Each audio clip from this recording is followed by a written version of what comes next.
7h18. Falar em gostar, se liga que o leão tá na área. Você que gosta, esse leão de manso não tem nada não. Agora, para você não cair na malha fina, aí é que tá o ó do Borogodó. A história é a seguinte: para você não cair na malha fina, vamos explicar tudo. O que é preciso saber na hora de acertar contas com a Receita Federal? Eu falava agora com o Nilson como é importante essa questão didática do BG Amanhã. Contar, conversar com calma. Quem precisa fazer a declaração do imposto de renda, quem é que não precisa, qual é o prazo, a entrega, o que pode, o que não pode ficar de fora da sua declaração. Então vamos com calma, por gentileza. Tirando todas as dúvidas, conversando agora com o supervisor do Programa de Imposto de Renda da Receita Federal em Sergipe, que tão carinhosamente veio ao nosso encontro para falar com a gente, o Nilson Lima. Já perguntar para ele exatamente esta questão fundamental: quem precisa declarar o imposto de renda? Nilson, seja bem-vindo, sempre bom recebê-lo, como vai? Tudo bem contigo? Tudo em paz? Tudo em paz. Vamos amansar esse leão. Vamos lá, ele é manso. Ele é manso, só não pode deixar ele nervoso. Isso. Não irrita o bicho. Mas vamos lá então, quem é que pode declarar? Quem deve declarar? Olha, quem recebeu rendimento tributável, salário, aluguel, pensão alimentícia, nesse item em particular, pensão alimentícia, as pessoas têm muita dúvida. Porque quem paga a pensão deduz do seu imposto. Mas quem recebe deve oferecer a tributação. E às vezes a pessoa tem outros rendimentos e se esquece ou não está informada e não declara o valor da pensão. Ô Nilson, o que significa oferecer a tributação? Oferecer a tributação significa, na declaração de ajuste anual, informar como rendimento tributável para calcular e, se houver incidência, pagar um imposto. Entendi. Então, tá vendo só como a gente vai entendendo, por exemplo, a pensão alimentícia. Você declara que você oferece, você tem essa obrigatoriedade, e também a pessoa que recebeu. Exatamente. Ela também tem que haver esse trânsito. Exatamente. E, além disso, o que é que acontece? Normalmente, a fonte pagadora, uma empresa, um órgão público, serve como intermediadora desse processo. Tá. E, normalmente, fornece a declaração para quem recebe a pensão sobre os valores que foram creditados a título de pensão. Sim. E aí a pessoa fica em dúvida, achando que deve declarar em nome, como sendo a fonte pagadora, é o responsável ali, que ele deve indicar na declaração, e não é. Não é. No caso da pensão alimentícia, na verdade, a pessoa que paga a pensão é que deve ser indicada, e não a empresa. Está vendo só como é interessante? Exatamente. E não há prejuízo nenhum para a pessoa que recebe a pensão? Não, veja, a pessoa... Não, nesse caso não. Muitas vezes é simplesmente retificar a declaração. É só uma declaração. Exatamente. A pessoa recebeu uma pensão de um empregado da Petrobras, digamos. Sim. Aí, nesse caso, a pessoa deve informar o nome da pessoa física. Mas se informou da Petrobras, a Receita pode até detectar essa situação. Mas se não detectar, a pessoa então retifica a sua declaração para informar que recebeu da pessoa física. Tudo informação, por Exatamente. Isso que a gente está aqui conversando. E quem não deve declarar, quem não precisa declarar, Nilson? Veja, na verdade, quem não está obrigado, se quiser, pode declarar.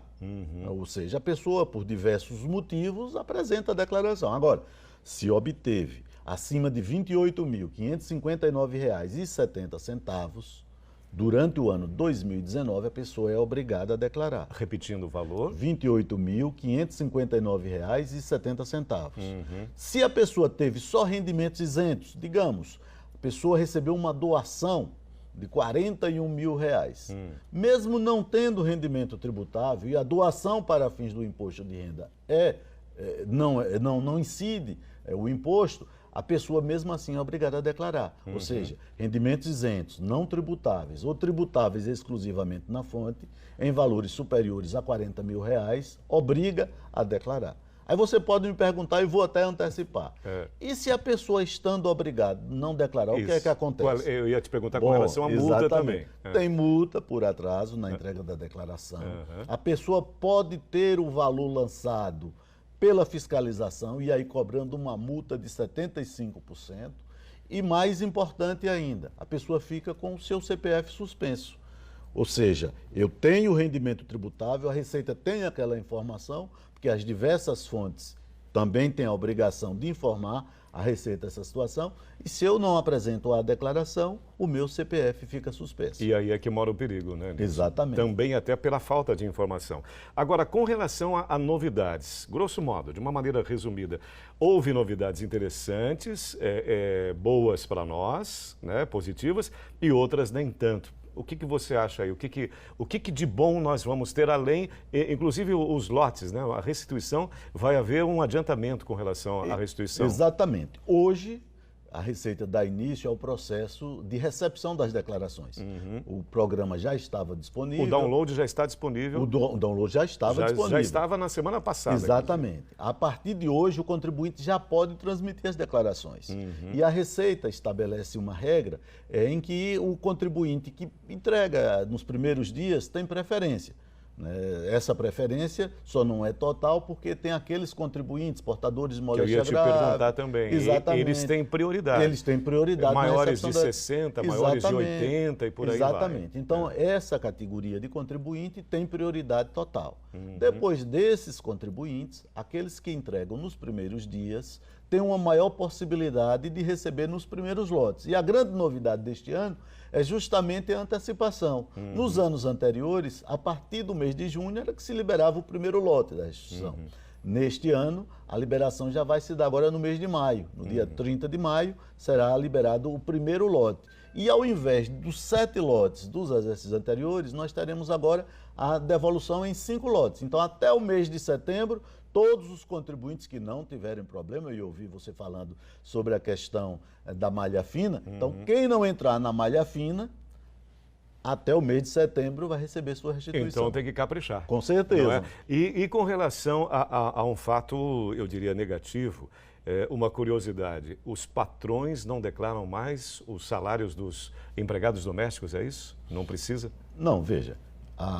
A questão de informar o pagamento pode continuar informando. Agora, não é mais dedutível da base de cálculo do imposto de renda. Não, a dedução existiu até o ano passado, como não houve a edição de uma nova lei, não houve prorrogação da então existente, neste ano não há possibilidade de se deduzir a contribuição previdenciária patronal a cargo do empregador. Certo. Agora, para a gente fechar, o prazo, exato. Aliás, antes do prazo, e quando você precisa pagar? Você, olha, tá ali, você precisa pagar o imposto. Eu posso pagar parceladamente esse valor? Veja, você pode pagar parceladamente e ainda vou dar mais uma dica.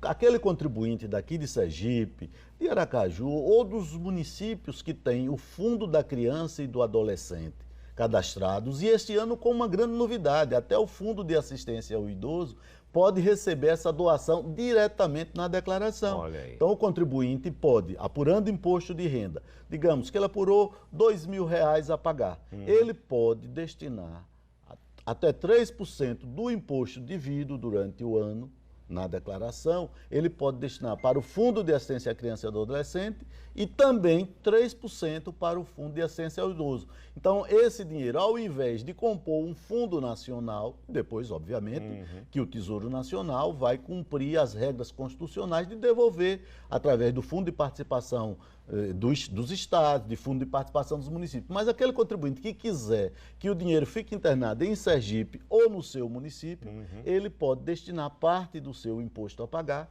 para justamente fazer com que esses fundos de assistência à criança e ao adolescente e o Fundo de Assistência ao Idoso possa aplicar diretamente nas crianças e nos idosos de Sergipe e em cada município. Né? Excelente notícia, Nilson. Okay. Muito bom a gente saber. Para a gente fechar, o prazo para entrega. O prazo vai até 30 de abril. Obviamente que o contribuinte que puder se antecipar para entregar a sua declaração é bom para ele, porque ele tem prioridade na recepção da restituição, além de que ele não corre o risco de repente, deixar de entregar e submeter ao rigor da legislação. E nesse caso, o leão não perdoa. Não deixa para depois, não, né? verdade. Sem procrastinação, faz rápido, se livra dessa história. Nilson, agradecendo a sua presença e sempre importante você procurar um especialista, né? Sim, o contador sim. é muito interessante. O contribuinte que não tiver condição de adequado. fazer sua declaração, ele deve procurar um profissional da contabilidade, Isso. que ele vai sentir segurança, né? Mas se o contribuinte quiser fazer sua declaração, e normalmente são aquelas declarações mais fáceis, simples, né? menos complexas, então nós estamos à disposição na Receita Federal. O contribuinte pode agendar, né, no Olha, que bom plantão notícia, eu de não orientação, sabia. ele pode fazer um agendamento para esclarecer dúvida do imposto de renda durante o mês de março. Já no mês de abril, nós teremos aquele plantão mais amplo, em que o contribuinte, independentemente de agendamento prévio, ele será atendido na Receita Federal. Muito bom. Nilson, um bom mês de março para Pra nós. você também. Uma ótima semana a você e muito bom obrigado. dia. Obrigado pela sua presença. Muito obrigado.